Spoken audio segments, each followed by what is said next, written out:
যে আমাদের আলী মামা চলে আসছে বাগান দেখতে। হ্যাঁ মামা, আপনার বাগানটা আমি যখন প্রথমে আপনি যখন এই চারা রোপণ করেন তখন আসছিলাম। তো সেই সময়ের চারা দেখে মনে হয় না যে আজকের এই অবস্থানে আল্লাহ নিয়ে আসবে। তো ভালো একটা অবস্থান আল্লাহ নিয়ে আসছে, আপনার প্রতিটা গাছেই আপনার ফুল দিছে এখন। ইনশাল্লাহ আশা করা যায় যে হ্যাঁ আপনার এই কফি মোটামুটি আর সপ্তাহখানেক পরে আমরা বাজারে নেওয়ার মতো বা বাজারে বিক্রির মতো উপযোগী হবে। কফি চলে আসছে, তো সেটাই দেখতে পেলাম, এই জন্যই ভালো লাগলো। আর আমি প্রায় সময় আসি আপনার এই খামার দেখার জন্য, আমার ভালো লাগে। কারণ আমার ফ্যামিলি কৃষক, আমার বাবা ছিলেন কৃষক। আমি যে কোনো আমিও ছোটবেলায় বাবার সাথে খেতে কাজ করছি, কিন্তু এখন যাই হোক ভাগ্যের পরিহাস, কে কোথায় কোথায় কোন সময় কাটাইতে হয়, তাই আমি এখন অনেক দূরে আছি। আর দূরে আছি বলতে সেটাও না, কারণ আমি যেখানে আছি সেখানেও কৃষিকাজ হয়। তাই মামা আমি কিন্তু বারবারই কিন্তু আপনার এই কৃষি আপনার এই এগ্রোতে আসি, আমি দেখি, আমার ভালো লাগে, এই জন্য প্রায় সময় আমি আসি। মামার এখান তো আসেন, মামার এখান থেকে কিছু নেন? হ্যাঁ হ্যাঁ, আমি মামা আপনার এখান থেকে আমি গতকালকে লাল শাক দিচ্ছি, আপনি এই যে লাল শাক আপনার এই ক্ষেতের থেকে। এটা তো ব্যাপারীরা নিয়ে যাওয়ার পরে মানে অবশিষ্ট যে হ্যাঁ হ্যাঁ হ্যাঁ, আমি গতকালকে কিছু লাল শাক নিয়ে গেছিলাম। তো লাল শাকটা এত মজা।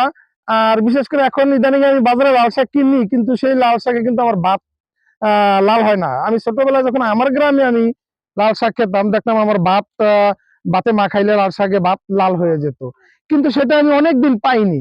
কিন্তু আমি গতকালকে আপনার এখান থেকে যখন আমি লাল শাক নিয়ে গেলাম, সেটা কিন্তু আমি গতকালকে খাইনি, আজকে আমি দুপুরে লাঞ্চে আমি আপনার এই লাল শাকটা খেলাম।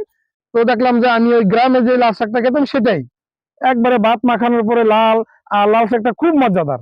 সেজন্য আমি আপনার কাছে রিকোয়েস্ট করছি যে মামা আপনার এখান থেকে আমি আরো কিছু লাল শাক নিব।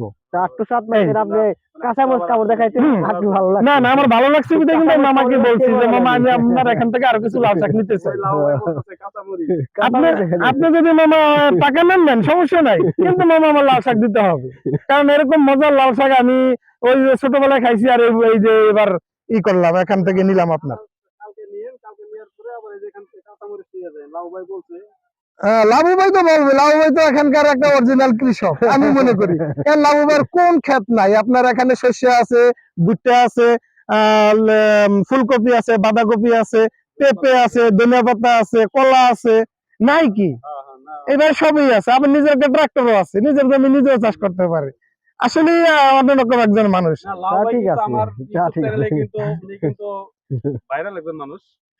উনি ওনার ভিডিও গুলাই বেশি চলে। হ্যাঁ, লাভুর ভিডিও বেশি চলে। আমি তো বললাম লাভু ভাই যে করে না এরকম কৃষি আমি দেখি খুব কম। উনি সব ধরনের কৃষি কাজই করে, নিজের ট্রাক্টর আছে, তাই উনি তো এই কৃষির জন্য স্বাভাবিক অবস্থানেই থাকবো, সেজন্য উনি ভাইরালটা বেশি হয়। আমাদের প্রস্তুতি ছাড়া আমরা হঠাৎ করে একটু আলোচনা করলাম আর কি বাগানের বিষয়টা নিয়ে। আলহামদুলিল্লাহ ভালো লাগছে না, তাই না? হ্যাঁ, ওইটা কিন্তু সবজি গলা চাষ করছি, মানে আপনার পরীক্ষামূলক। হ্যাঁ সফরি গলা, হ্যাঁ দেখলাম তো কিছু দিছে আপনার কাইনো আসছে। হ্যাঁ, তো মোটামুটি এটা পরীক্ষামূলক অল্প করছি, তো ভালো। তারপরে আবার এর পাশাপাশি দেখি আপনি আরো কিছু করতেছেন। এই যে এখন সিম আছে, ওই যে সিম আছে, বেগুন আছে, মরিচ আছে, পানিলাউ আছে। আবার এদিকে এই যে লাল শাকের ভিতরে আপনি আবার পেঁপে গাছও দিয়ে দিচ্ছেন। এই লাল শাক উঠলো আবার পেঁপে গাছ উঠতেছে। প্রধান দুইটা আইটেম হলো প্রধান, একটা হলো কলা আর একটা হলো পেঁপে।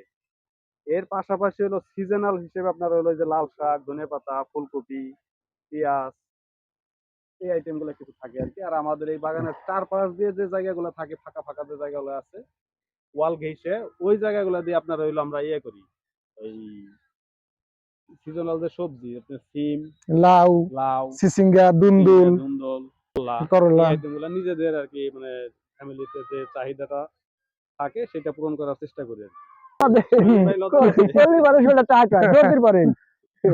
না। ওখানে একজন কিন্তু আছে, উনি কিন্তু প্রধান কৃষক, মাথায় চুল তার কম, আজকে একটু মান্দা টান্দা মাইরে আইসে আর কি বাগানে। কৃষক হলো আমাদের আধুনিক কৃষক, স্মার্ট কৃষক, স্মার্ট কৃষক। যাক, ভালো থাকবেন।